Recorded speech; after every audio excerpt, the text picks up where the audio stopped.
네, 뉴스 읽기로 시작해서 어디로 튈지 모르는 요절복통 도미노 토크 뉴스는 네모다. 오늘 금요일은요, 뉴스는 문화다로 함께하겠습니다. 네, 이 시간 함께하실 분 소개해드리도록 하겠습니다. 강남대학교 글로벌문학교의 강효정 교수님 나와 계십니다. 어서 오세요. 네, 안녕하세요.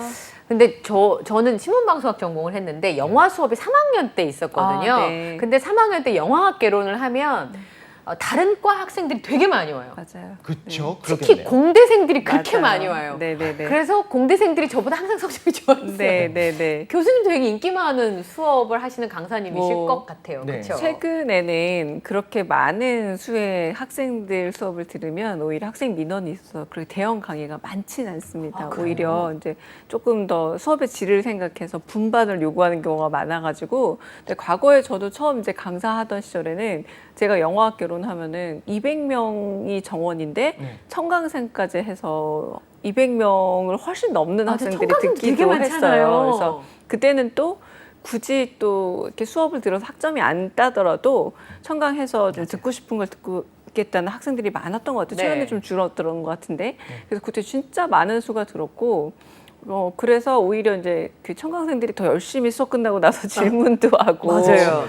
네. 그래서 시험이 의미 없지만 시험도 보고 봤던 기억까지 났던 그런 기억이 있습니다. 예. 청강을 할 정도면 얼마나 관심 있겠어요. 네. 근데 이제 저는 이제 전 전공이잖아요. 그런데 공대생 친구들이 평론을 쓰는데 저보다 훨씬 더 맞아요. 잘 써서, 그리고 교수님들이 좀 새로운 시각으로 맞아요. 이렇게 영화를 보니까 네. 저는 좀 삐져 있었어요. 그래가지고. 맞아요. 근데 저도 이야기 듣자마자 저도 공대를 나왔으니까 네. 저런 게 그러니까 저런 강의가 있었으면 네. 나도 듣고 싶었겠다는 생각이 들기도 하더라고요. 저는 싫었을 것 같아요. 이렇게 똑똑한 사람이 같은 수업 들으면 전 학점 밀리는 거잖아요. 오히려 좀 독특한 시각도 맞아요. 있고, 또 왜 이제 전공은 꼭 들어야 되지만 듣고 싶어서 듣는 사람이 네. 갖고 있는 힘이 있잖아요. 맞아요. 네네네. 예. 또 하나는 대학생들은 그 소중함을 모르는데 나중에 사회에 나와 보면 이런 강의를 들을 수 있다는 건 어마어마한 맞습니다. 장점이라는 걸 나중에 네, 알게 돼요. 맞아, 나중에 아. 알죠. 네. 돈 안 내고 들어도 교수님들이 이쁘다 해주시는, 그렇죠? 그러니까요. 네. 제가 지금 찾아가면 쫓아내실 거잖아요. 그렇죠?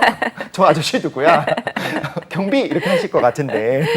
아, 네, 좋습니다. 자, 네.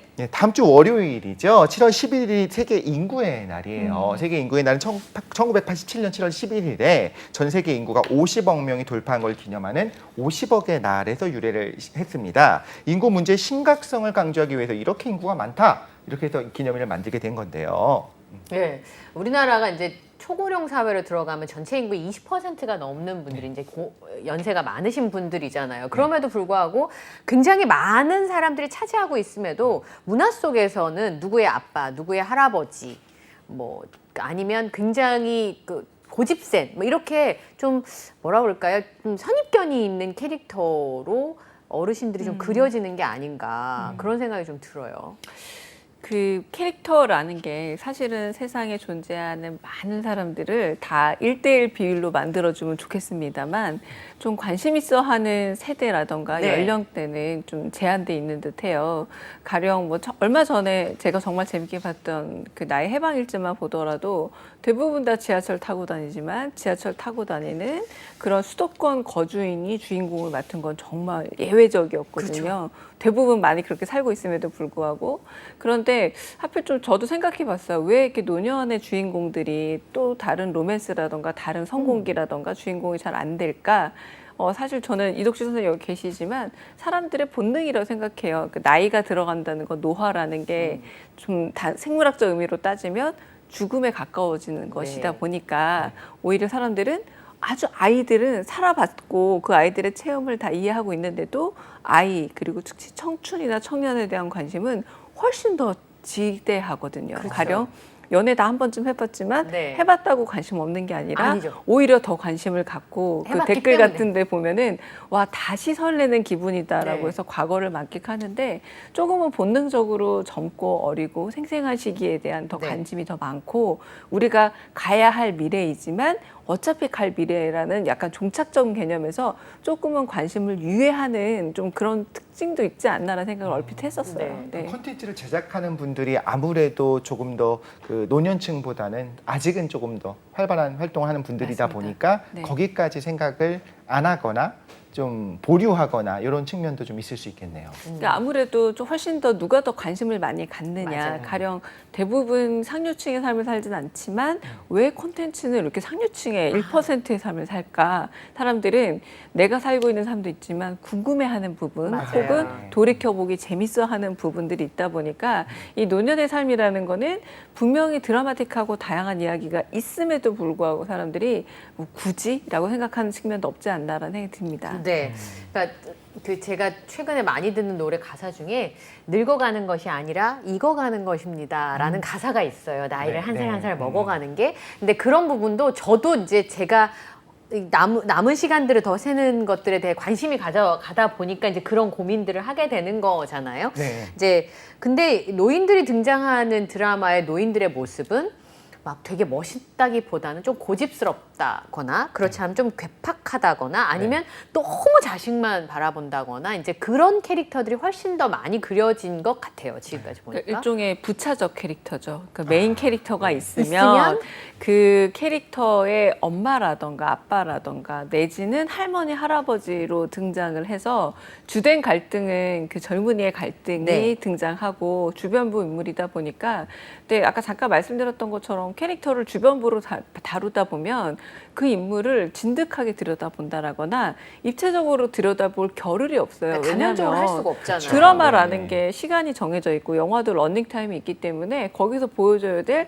소위 말하는 메인 플롯이 워낙 강하다 보니까 그렇죠. 주변부로 밀려나게 된다는 거죠. 그러나 언제나 내 삶의 주인공은 나인 것처럼 노년의 시기라는 건 분명히 존재하고 그분의 시기는 드라마처럼 누군가의 변두리 인생으로만 사는 게 아니라 자신의 인생을 사는 거거든요. 네. 근데 그런 점에서 조금 콘텐츠에서 다루고 있는 노년이 조금은 너무 일관적이고 한편으로는 단편적이다라는 아쉬움이 있을 수밖에 없는데요. 네. 가장 오래된 이야기 중에 저는 노년 이야기로는 그 리어 왕이 거의 최고의 작품이 아닌가라는 늘 생각을 하게 되는데 네. 제가 그 당시에도 아니 왜 이렇게 점점 저의 스승님이나 저희 아버지나 연세가 들어가실수록 이렇게 변덕스럽고 왜 이 결정에 대해서 잘 납득이 안 가지라고 한참 고민하던 시절에 읽었던 네. 그 희곡이기도 했는데 그래서 셰익스피어를 우리가 데모노라고 하는 이유는 인생이 경험하게 되는 로미오와 줄리엣 같은 충동적 사랑의 이야기도 다뤘지만 그렇죠. 리오 왕도 다뤘잖아요. 그런 네. 것처럼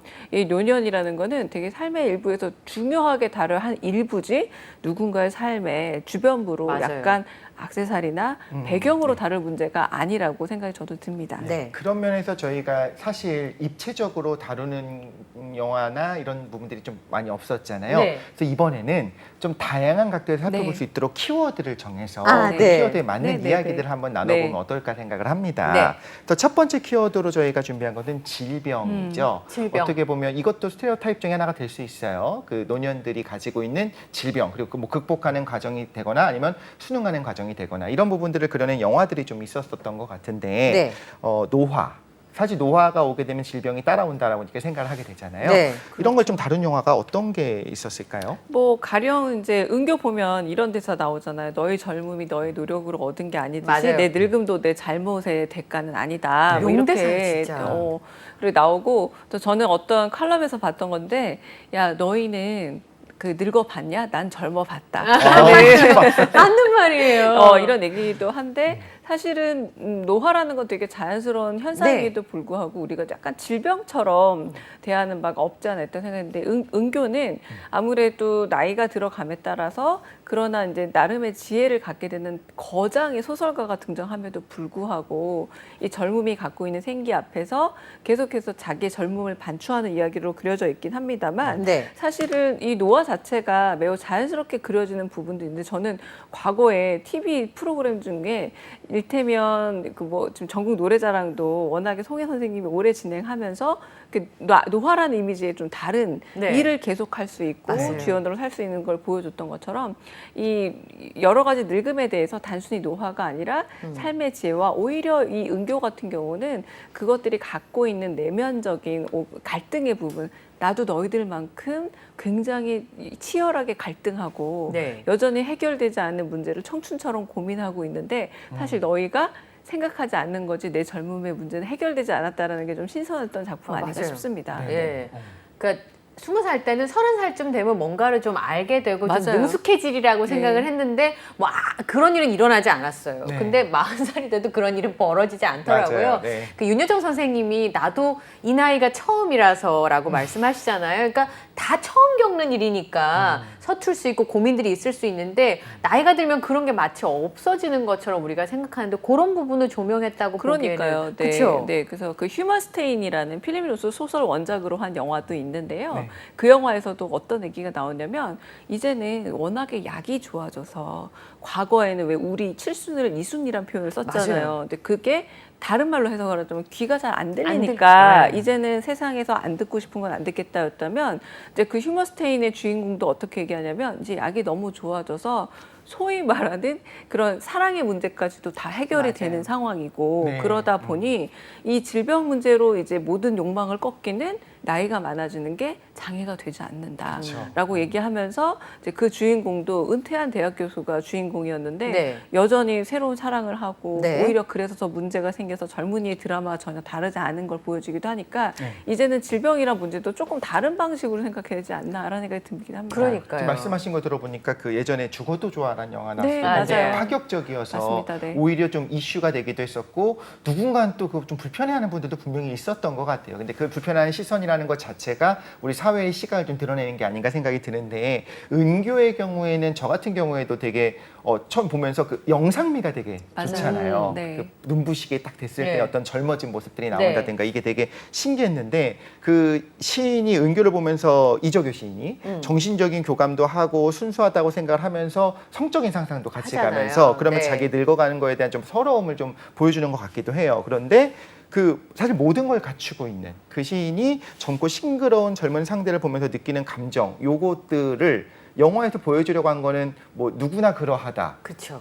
사실 정신은 늙지 않는다. 뭐 이런 걸까요? 아니면 뭐 어떤 부분들을 보여주고 싶었던 걸까요? 아마 그 왜 야 마음은 똑같아라는 말에 대한 좀 더 약간 문학적인 해석이 아니었을까 싶은데 네. 이를테면 욕망은 늙지 않는다라는 맞아요. 거죠. 욕망이 늙지 않고 그 부분에 대해서 욕망이 늙지 않는 것에 대해서 과거에는 굉장히 좀 약간 저하고 한편으로는 좀 약간 무안해하는 상황이었다면 어른스럽지 못하다. 지금은 그렇지 않다고 할 수 있겠고 그래서 저는 그 영화에서 하나 아쉬웠던 게 뭐냐면 오히려 박해일 씨가 노인 분장을 하는 게 아니라 네. 정말 노인 배역을 했었으면 어땠을까. 맞아요. 네. 왜냐하면 그 영화의 연출에서도 사실 우리는 젊은이들이 노인 분장을 하는 걸 더 편하게 여기는 거예요. 실제 노년을 마주하는 것보다는. 네. 그래서 그때도 물론 박해일이란 배우가 워낙 연기를 잘해서 그럴 수도 있지만 그 부분에서 진짜 노인 그 나이대의 배우가 했더라면 지금 만약 영화가 리메이크 된다면 이제 그렇게 보면 어떨까 하는 생각이 들기도 해요. 진짜 저는 그 대목이 네, 네. 맞는 것 네, 같아요. 진짜 예. 깜짝 놀랐어요. 저도 그러니까. 그리고 저도 제 안에 있는 어떤 스테레오타입 때문인지 몰라도 정말 그 연세가 있으신 정말 노인분이 와서 그런 연기를 한다고 했을 때 나도 모르게 좀 불편할 수도 있는 내용들이 그 안에 들어가 있죠. 네, 왜냐하면 맞아요. 10대 여성에 네, 대한 네, 이야기, 네. 성적인 이야기가 네. 나오게 되니까 이런 거에서 갑자기 확 하고 느껴지는 이 마음들 이게 바로 네. 지금 교수님이 짚어주신 요소인 네. 것 같아요. 네. 그러니까 그래서 이제 그 대사 아까 얘기하신 것처럼 너는 늙어봤냐 나는 젊어봤다 이런 거죠. 겪지 않으면 모르는 맞아요. 내 안에 네, 갈등들이 네. 여전히 네, 존재하는 네. 인간의 내면에 대한 얘기였는데 네. 저는 눈이 부시게라는 드라마를 본인 인생 드라마로 꼽는 분들이 굉장히 많아요. 왜냐하면 우선 내용 자체가 치매를 다루는 영화, 그러니까 치매를 다루는 드라마가 많지 않았고 그걸 아주 새로운 방식으로 타임슬립이라고 하는 장치를 통해서 이 드라마가 다뤘었잖아요. 그래서 치매가 걸린 할머니나 노인은 아까 말한 주변부 인물인 그런데 주인공이고 그리고 메시지를 굉장히 많이 던지고 있다는 맞아. 게 네. 굉장히 맞아요. 충격적이었어요 그때. 사실 원래는 눈물이 나야 되는데. 네, 그렇죠? 영화나 드라마나 우리가 책을 읽는 가장 큰 이유는 내가 경험해 보지 못한 그런 삶에 대해서 공감을 해보는 거거든요. 네. 근데 아까 우리 농담처럼 연애 해본 사람이 연애 드라마를 좋아하는 거는 맞아요. 쉬워요. 왜냐하면 음. 동병상련이거든요. 한번 겪어본 병에 대해서 감정을 공유하는 건 쉽지만 우리 처음 얘기했던 것처럼 노년을 왜 공유하기 힘드냐? 아직 안 가본 세계거든요. 경험해보지 못했으니까. 모르는 세계니까 동병상련이 사실 힘듭니다. 그런데 이 눈이 부시게 같은 드라마는 이걸 그냥 단순히 타임슬립으로 얘기를 하니까 사람들은 누구나 타임슬립 하지 않지만 익숙한 얘기로 들여다봤던 거예요. 그래서 한지민 씨도 등장을 하고 네. 이러니까 아 저건 젊은 여성의 타임슬립이란 발랄한 이야기인가 보다라고 했으나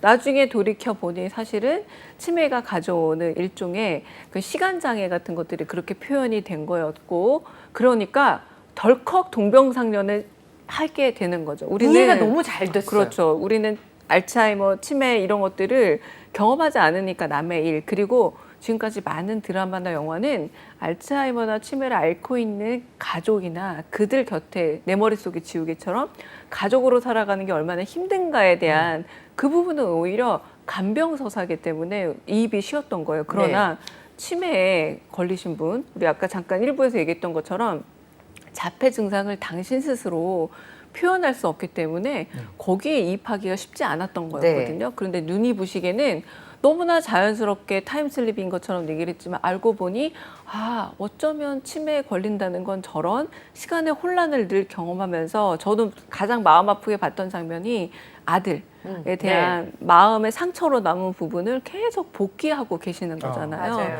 근데 아 저런 게 아마 고통이겠구나를 자연스럽게 전달해서 이게 치매고 이게 어르신의 고통이니까 너희들 공감해라는 계몽이 아니라 자연스러운 이입을 가져온 드라마 아니었나라는 생각이 듭니다. 근데 저희 이 가장 핵심적인 반전이 있는 내용을 지금 얘기해도 되나 좀 걱정스럽기도 하네요. 일단 이미 뭐 많이 너무 많이 보신 너무 많이 드라마라서. 방송이 돼가지고 이제 고객님 말씀하신 거에 좀 공감이 많이 갔었던 게 여행 프로그램 같은 거 보면 우리가 꿈꿔오는 곳들이 있잖아요. 북유럽을 가고 싶고 뭐 아이슬란드에 가서 오로라도 보고 싶고 빙하도 한번 보고 싶고 아프리카 남미 가고 싶잖아요. 근데 그런 데를 다룬 사실 여행 프로보다 그냥 갈 만한 곳, 혹은 내가 갔던 곳, 동남아시아, 일본, 중국 이런 곳을 다룬 것이 시청률이 훨씬 더 잘 나온다. 아는 맛. 아는 맛.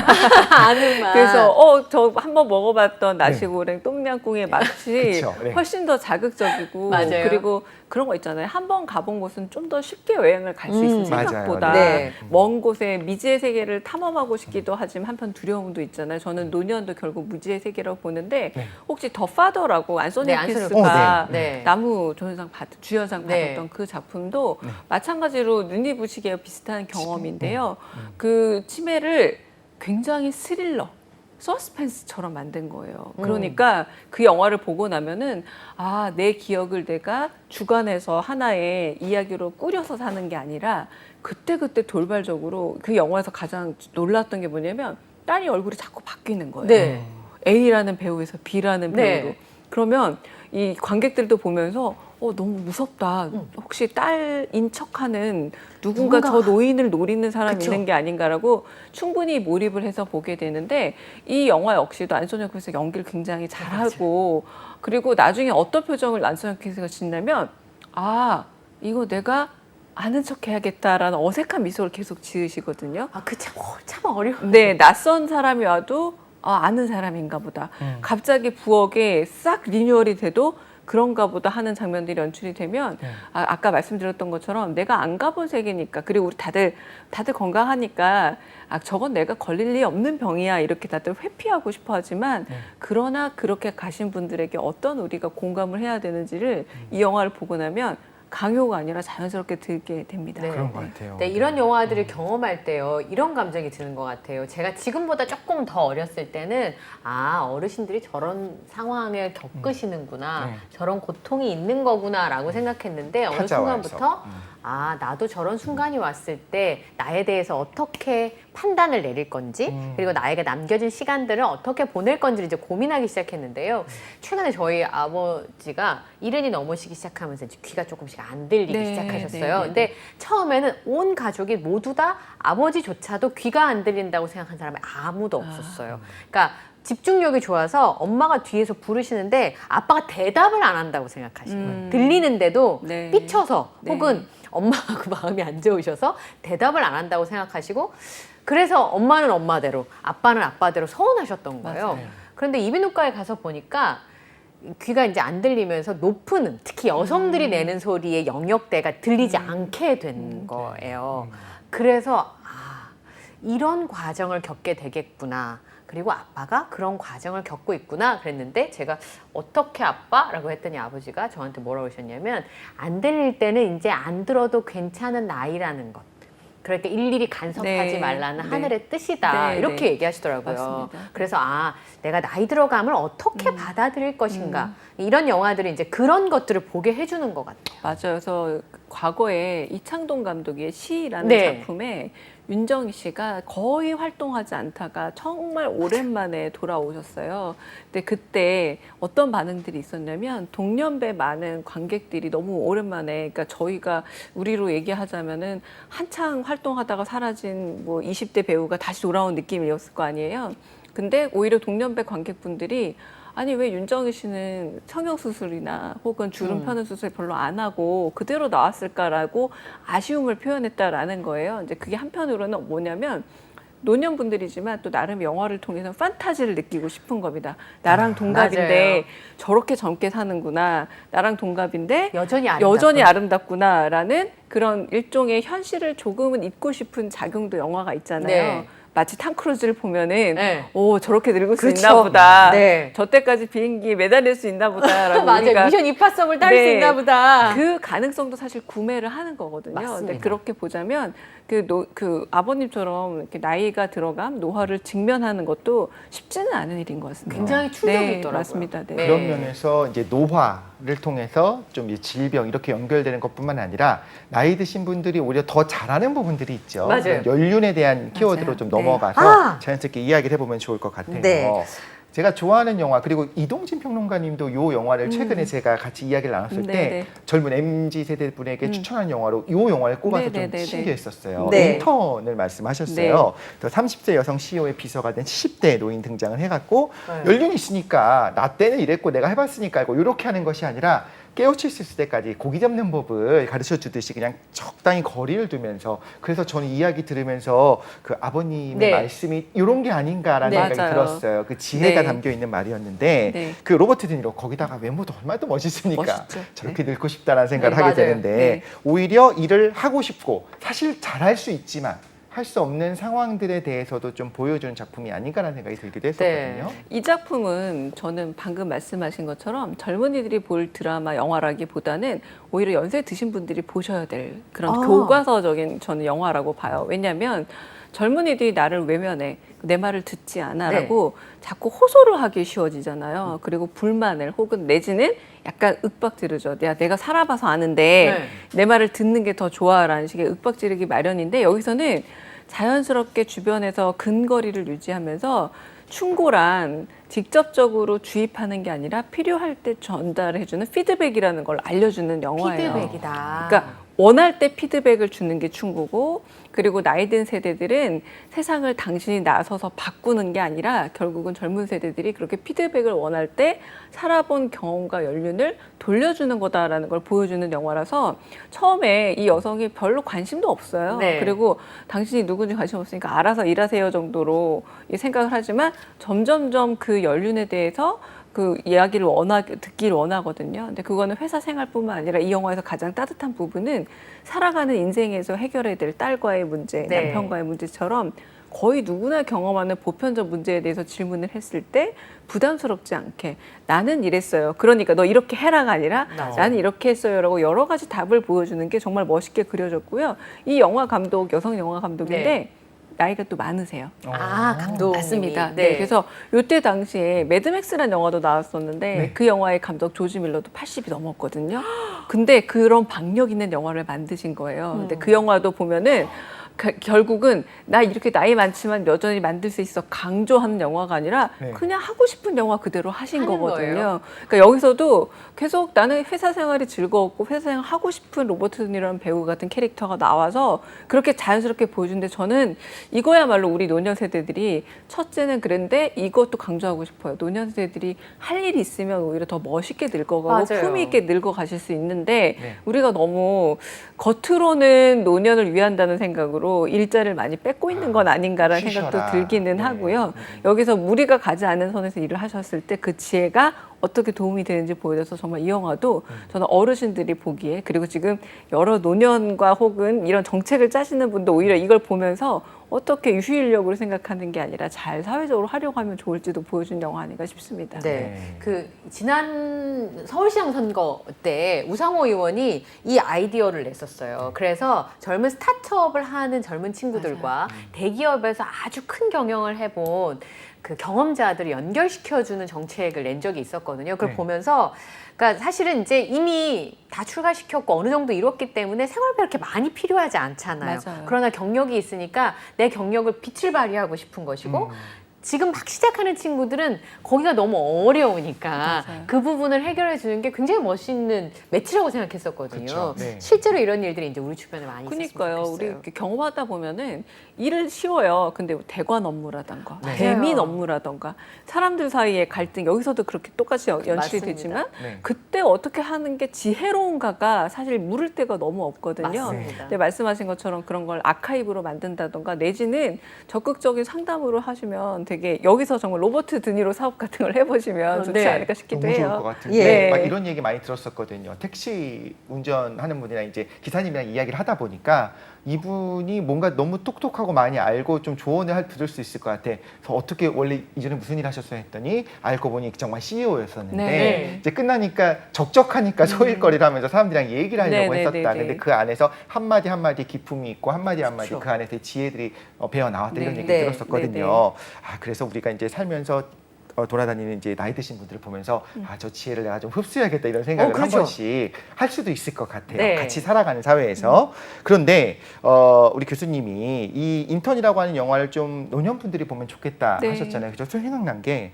그 창문 넘어 도망친 백세 노인이라고 하는 영화는 그 노년 세대가 보면 나도 저렇게 할 수 있을까 하면 안 되는 영화가 아닐까. 이게 네. 100세 노인의 미션 임파서블이죠. 그쵸, 사실은. 네. 아, 톰 크루즈가 100세 됐을 때. 네, 제목이 그런 거. 왜냐면 이 제목 자체가 판타지입니다.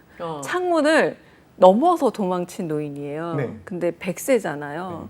그러면 이 소설의 처음에 제일 먼저 나오는 문장이 뭐냐면 오줌 슬리퍼라는 게 있다라고 나와요. 이게 뭐냐면 연세 드신 분이 화장실을 가면 화장실 변기까지도 닿지 않아서 못 슬리퍼에 네. 떨어진다는 거예요. 네. 근데 이 노인은 슬리퍼 노인이 아니라 신발을 갈아 신고 창문을 기어서 넘어서 가서 도망친 노인이라는 것 자체가 판타지인데, 그러니까 요양원에 있는 노인이 네. 결국은 창문 너머 세계로 나가는 것 자체가 얼마나 엄청난 일인가를 보여주는 작품이에요. 그래서 저는 그게 가장 큰 판타지였고, 그 다음에 뭐 어디 앞 대륙을 뭐 횡단하고 뭐 이런 얘기들은 오히려 좀 꿈 같은 얘기로 받아들여졌는데, 지금 많은 노인분들도 결국은 우리가 계속해서 사회적 근육도 쓰고 실제 근육도 써야만 맞아요. 더 단련이 되는 것처럼 이 영화가 그때 히트를 쳤던 거는, 근데 한국에서도 그렇지만 이게 유럽에서 베스트셀러 된 게 약 10년, 15년 전쯤 얘기거든요. 네. 오히려 지금 우리 사회에 더 긴밀하게 느껴질 소설이 아닐까. 그때 우리는 판타지로 느껴졌지만 지금 60대 이상의 그런 독자들이 읽는다면 훨씬 더 공감이 가는 이야기로 읽기 시점이 지금 도래했다는 생각이 들기도 해요. 네. 자, 세 번째 키워드는 저희가 소외라는 키워드를 좀 다뤄보려고 하는데요. 네. 이제 제가 방송하다 어르신이란 단어를 이제 노인이라고 하기가 약간 조금 네. 불경스러워서 네, 네, 네. 어르신이란 단어를 쓰는데 전화를 많이 받았어요. 어르신이라고 하지 말라고. 어르신 아니라고. 그러니까 대우받거나 아니면 이렇게 그러니까 뭐랄까 이렇게 사회에서 주변부로 밀리는 것에 대한 그런 생각들이 되게 서운하다고 생각들을 많이 하시는 것 네. 같더라고요. 근데 죽여주는 여자를 봤을 때 굉장히 많은 생각이 좀 들었어요. 맞아요. 나이가 든다고 해서 나의 생각이나 마음이나 이런 게 나이 드는 게 아니잖아요. 그리고 윤여정 선생님이 거기 등장하는 모습이 굉장히 뭐라 그럴까요? 좀 색다르다고 했어야 될까요? 네. 이 윤여정 선생님이 이 영화에 등장하는 것 자체가 저는 소위 말하는 장년 세대, 노년이란 말 안 쓰더라도 암시하는 바가 크다고 생각을 해요. 이때는 당연히 이제 아카데미 수상 전이었으니까 맞습니다. 죽여준 여자가 뭐냐면 소위 말하는 우리가 사회면에서 봤던 바카스 네. 할머니 할머니. 얘기거든요. 그러니까 연세가 들어서도 사회 보장을 받는 게 아니라 오히려 적극적으로 자신의 신체를 매매해야 될 정도로 그런 여성의 이야기라 생각해서 아주 끔찍하고 혹은 되게 보기 힘든 영화겠구나 불편할까 봐. 했는데 네. 그게 아니라 일단은 그런 캐릭터를 맡은 윤여정 씨가 이 영화에서 봐야 될 1번이라고 저는 생각합니다. 나이가 들면 그렇잖아요. 게다가 자녀도 성장했고 이제는 나 그런 캐릭터 못 맡아라고 하셨을 수도 있었을 것 같아요. 근데 전혀 나는 나한테 그런 배역이 오는 게 너무 반갑다. 그리고 그 영화에서 너무 귀여우세요. 이렇게 처음으로 맞아요. 위아래 빠만 머리랑. 있고 빠마머리 하고 그렇게 이제 소위 말한 종로 일가 쪽을 돌아다니시는 모습이 너무 귀엽기도 한데 이렇게 덥석덥석 맞는 것도 저는 노년에게 필요하다고 생각을 하고요. 두 번째는 여기서 사실은 외롭게 돌아가시는 것, 고독사에 대한 얘기가 사실 전면적으로 다뤄지고 있는 이야기입니다. 결국은 그렇게 풀지 못하는 욕망에 대한 얘기가 아니라 최후에 죽음만큼은 누군가와 함께하고 싶어하는 많은 분들의 문제를 어떻게 해결해야 될까. 저는 지금 날씨 너무 더워지고 있잖아요. 네. 네. 사실 좀 벌써 걱정되는 영역 중 하나예요. 작년, 재작년에도 그러니까 노인분들은 또 에어컨이나 없는 분들도 많지만 선풍기조차도 틀 때 아까워가지고. 그놈의 전기세 네. 너무 맞아요. 아까워서 너무 아까워가지고. 못 트시는 분들도 많단 말이에요. 근데 작년에는 코로나 때문에 뭐 은행 같은 데도 업무도 안 한다거나 지금 많이 짧아지고 해서 그런 데도 나가실 생각을 못 해서 열사병으로 되게 힘들어 하시거나 세상을 떠나신 분들 많다고 하는데 결국 이 고독사의 문제라는 것들이 사실 뭐 최근에 뭐 젊은이들한테까지도 커진 문제라고 합니다만 죽이는 여자가 말 그대로 조금 농담처럼 와 그 여자 죽여줘라는 의미도 포함이 되어 있지만 죽여줘야만 하는 삶을 기다리는 사람들의 얘기였거든요. 그러니까 비공식 사회복지사 내지는 네. 일종의 요양보호사 역할을 했던 거죠. 근데 그 부분에 대해서 지금도 보시면 웃으면서 시작을 하시지만 마음이 좀 뭉클해지는 그런 작품이기도 합니다. 그 코로나 때 공항에 되게 많은 분들이 가서 앉아 맞아요. 계셨어요. 네. 우선 뭐 지하철이 저렴하고 사실 무료니까 가시는 것도 있지만 저희 아빠나 저희 돌아가신 할머니를 봐 사람 구경하러 가세요. 맞아요. 그냥 앉아 계시는 거잖아요. 혼자 있고 싶지 않아서 이제 그런 부분들에 대해서 이제는 좀 돌아봐야 될 때가 아닌가 그런 생각이 좀 듭니다. 유현석 선생님이 그 아카데미 끝나고 그 얘기했던 것 같아요. 이제 경력이 있고 유명한 배우가 더 좋은 건 선택할 수 있다는. 네. 예전에는 무조건 했었어야 되는데 그 단편 영화를 하거나 새롭게 시작하는 젊은 감독들의 손을 잡아주실 수 있는 거잖아요. 그게 어쩌면 윤여정 선생님의 위대한 점이 아닌가. 그러니까요. 저는 예. 임상수 감독의 하녀 전도연 네. 씨가 주연인 작품에서 그 영화를 보다 가장 깜짝 놀란 게 정말 전도연 씨가 이 윤여정 씨의 밤을 거의 볼이 터질 정도로 후려치는 장면이 나와요. 근데 윤여정 씨가 그렇게 하라고 했다고 하더라고요. 네. 그러니까 결국 나이가 든다는 게 아까 인터넷에서 나온 로버트 드니로 캐릭터도 그렇지만 젊은 배우가 그렇게 때릴 수 있도록 마음을 편하게 해준 거이기도 네. 하고 그 캐릭터가 필요했던 거잖아요. 이제 그런 역할들을 서슴없이 하는 것 자체가 바로 이제 새로운 노년을 개발하는 측면이고 거기 안에서 내 자리를 차지하는 건 그런 게 아닌가라는 생각도 들긴 네. 했었어요. 멋있는 것 같아요. 네, 네. 네, 네. 배우들 입장에서는 적당히 해갖고 하는 것보다 한 번에 제대로 나가는 게 좋겠죠? 근데 그 장면 한번 보세요. 와, 후덜덜할 정도로. 네. 네. 그 나이를 먹어간다는 건 그 누군가를 되게 해줄 수는 없지만 안 되게 하고 싶은 욕망과의 싸움이라고 저희 아빠가 저한테 그 얘기를 하셨어요. 누군가를 안 되게 하고 싶다라는 마음을 그런 옹심을 품지 않는 거라고 네. 얘기를 하셨었는데 네. 그런 어른으로 되어가는 과정들을 영화를 통해서 네. 많이 보실 수 있는 것 같아요. 저희가 이 얘기는 다음에 또 이어서 네, 네. 꼭 짚어보도록 하겠습니다. 네, 오늘 못다한 얘기는 다음 주에 이어서 하는 거죠? 네. 네, 네. 너무 좋습니다. 예. 지금까지 뉴스는 문화다 함께 했습니다. 강남대학교 강희정 교수님과 함께 했습니다. 오늘 보내드려야 될 것 같아요. 네, 고맙습니다. 감사합니다. 자, 네.